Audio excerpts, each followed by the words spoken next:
Hello friends, welcome to secret of சமையல். இன்னைக்கு நம்மளோட சேனல்ல நாம பார்க்க போறது கொஞ்சம் ரிச்சான ஒரு சூப்பரான பன்னீர் கிரேவி. இது வந்துட்டு நவாபி பன்னீர் குங்குமப்பூவோட ஃபிளேவரோட நல்ல கிரீமியான ஒரு டெக்ஸ்சர்ல சூப்பரா இருக்கும் இந்த கிரேவி. வீடியோக்குள்ள போறதுக்கு முன்னாடி நீங்க என்னோட சேனலுக்கு இப்பதான் முதல் முறையா வரீங்கன்னா வீடியோ கீழே இருக்கிற சப்ஸ்கிரைப் பட்டனை மறக்காம பிரஸ் பண்ணிக்கோங்க. பக்கத்துல இருக்கிற நோட்டிபிகேஷன் பெல்லையும் மறக்காம கிளிக் பண்ணிக்கோங்க. அப்பதான் என்னோட ஃபியூச்சர் நோட்டிபிகேஷன்ஸ் உங்களுக்கு உடனே வந்து சேரும். ஒரு பேன் அடுப்புல வச்சிருக்கேன். இதுல வந்துட்டு ஒரு டேபிள் ஸ்பூன் அளவுக்கு பட்டர் போட்டுக்கலாம். நீங்க பட்டர் இல்லைன்னா நெய் எது வேணா சேர்த்திக்கலாம். எண்ணெய் யூஸ் பண்ணாதீங்க இந்த கிரேவிக்கு. இது வந்து சால்டட் பட்டர் யூஸ் பண்றீங்கன்னா உப்பு போடும்போது கொஞ்சம் ஜாக்கிரதையா போட்டுக்கோங்க. பட்டர் மெல்ட் ஆகுது. இதுல வந்துட்டு ஒரு அரை டீஸ்பூன் சீரகம் சேர்த்திக்கலாம். ஒரு ஏலக்காய் சேர்த்திக்கோங்க. கூடவே ஒரு வெங்காயத்தை இந்த மாதிரி ரஃபா சாப் பண்ணி வச்சிருக்கேன். காரத்துக்கு தேவையான மிளகாய், நான் 3 மிளகாய் எடுத்திருக்கிறேன். ஒரு 5-6 முந்திரி பருப்பு அதையும் இதுல சேர்த்திக்கலாம். லேசா வதக்கி விடுங்க. இது கூடவே ஒரு டீஸ்பூன் அளவுக்கு இஞ்சி பூண்டு விழுது சேர்த்திக்கலாம். நீங்க இஞ்சி பூண்டு விழுதா சேர்த்தலாம், இல்லைன்னா இஞ்சி பூண்டு அப்படியே முழுசாவும் சேர்த்திக்கலாம். இதையும் லேசா இந்த பட்டர்ல சேர்த்து வதக்கி விடுங்க. இதுல ஒரு 1/4 கப் அளவுக்கு தண்ணி சேர்த்து இதை நம்ம வேக விட போறோம். இதை மூடி வச்சிடலாம். இது ஒரு 5 நிமிஷம் இப்படியே வேகட்டும். இந்த முந்திரி பருப்பு வெங்காயம் எல்லாம் சாஃப்டா வேகணும், அது வரைக்கும் வெயிட் பண்ணலாம். பாருங்க, தண்ணி சுண்டிடுச்சு, நல்லா சாஃப்டா வெந்துச்சு இந்த முந்திரி பருப்பு வெங்காயம் எல்லாமே. அடுப்பு ஆஃப் பண்ணிடலாம். இது ஆறுனதுக்கு அப்புறம் இதை வந்துட்டு ஒரு ஸ்மூத்தான பேஸ்டா நம்ம அரைச்சி எடுத்துட்டு வந்துட போறோம்.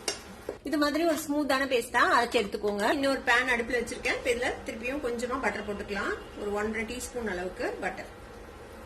இந்த பட்டர் மெல்ட் ஆகுது. இதுல நம்ம அரைச்சு வச்சிருக்கோம்ல இந்த பேஸ்ட வந்து இதுல சேர்த்திடலாம். மிக்சி ஜார்லயே கொஞ்சமா தண்ணி விட்டு நல்லா கரைச்சி இதுல ஊத்திக்கலாம். மிக்ஸ் பண்ணி விடுங்க. இதுல ஒரு 2 பிஞ்ச் அளவுக்கு மல்லித்தூள் சேர்த்திக்கோங்க. ஒரு பிஞ்ச் அளவுக்கு கசூரி மேத்தி இந்த மாதிரி கிரஷ் பண்ணி இதுல சேர்த்திக்கலாம். நம்ம ஆல்ரெடி பச்சை மிளகாய் சேர்த்திருக்கிறோம். கொஞ்சமா பெப்பர் பவுடர் சேர்த்திக்கலாம். நான் இது பிளாக் பெப்பர் தான் சேர்த்துறேன். உங்ககிட்ட ஒயிட் பெப்பர் இருந்தா அது சேர்த்தீங்கன்னா கலர் கொஞ்சம் மாறாம இருக்கும். கிரேவிக்கு தேவையான அளவுக்கு உப்பு சேர்த்திக்கலாம். நம்ம ஆல்ரெடி போட்ட பட்டர்ல கொஞ்சம் உப்பு இருக்கும், பார்த்து போட்டுக்கோங்க.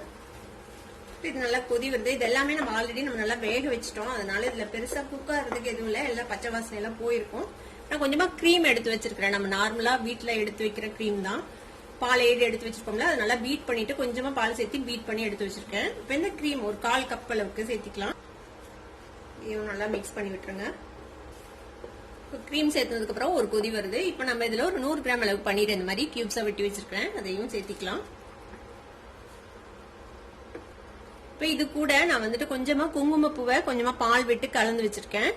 ஒரு பிஞ்ச் அளவுக்கு குங்குமப்பூ. இது வந்துட்டு ஆப்ஷனல். உங்ககிட்ட குங்குமப்பூ இருந்தா அது சேர்த்திக்கோங்க. ஒரு நல்ல பிளேவர் கொடுக்கும், ரிச்சான ஒரு டேஸ்டும் இருக்கும். இப்ப இதையும் இதுல சேர்த்திக்கலாம். இதையும் நல்லா மிக்ஸ் பண்ணி விட்டுருங்க. இப்ப இந்த பன்னீர் வந்து இந்த கிரேவியோட சேர்ந்து கொஞ்ச நேரம் வேகணும். அதுக்கப்புறம் இந்த கிரேவி கொஞ்சம் திக்காகணும். அது வரைக்கும் நம்ம வந்து குக் பண்ணி போறோம்.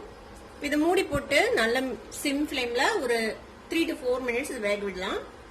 ஒரு 3 நிமிஷம் வெந்திருக்கு. ஓபன் பண்ணி பார்ப்போம். பாருங்க, திக்காயிடுச்சு. இது வந்துட்டு ஆறுனா இன்னும் நல்லா திக்காயிடும். ஏன்னா நம்ம கேஷ்யூ நட்லாம் சேர்த்திருக்கோம்ல, அதனால இப்ப அடுப்பு ஆஃப் பண்ணிடலாம். மேல வந்துட்டு கொத்தமல்லி தலை தூவி இறக்கிட வேண்டியதுதான். கொத்தமல்லி தலை கொஞ்சம் போட்டுடலாம். அப்புறம் நவாபி பன்னீர் ரெடி ஆயிடுச்சு. அடுப்பு ஆஃப் பண்ணிடலாம். செம கிரீமியான டேஸ்டியான ஒரு நவாபி பன்னீர் ரெடி ஆயிடுச்சு. இது வந்துட்டு ரோட்டி, நான், சப்பாத்தி எது கூட வேணாலும் நல்ல ஒரு காம்பினேஷனா இருக்கும். கண்டிப்பா ட்ரை பண்ணி பாருங்க. ட்ரை பண்ணி பார்த்துட்டு எப்படி இருந்தது அப்படின்னு கமெண்ட்ஸ்ல ஃபீட்பேக் கொடுங்க. இந்த வீடியோ உங்களுக்கு பிடிச்சிருந்தா சப்ஸ்கிரைப் பண்ணுங்க. பக்கத்துல இருக்க பெல் ஐகானை கிளிக் பண்ணுங்க. அப்பதான் என்னோட ஃபியூச்சர் நோட்டிபிகேஷன்ஸ் உங்களுக்கு உடனே வந்து சேரும். லைக் பண்ணுங்க, ஷேர் பண்ணுங்க. தேங்க்யூ ஃபார் வாட்சிங் வீடியோ. Bye bye.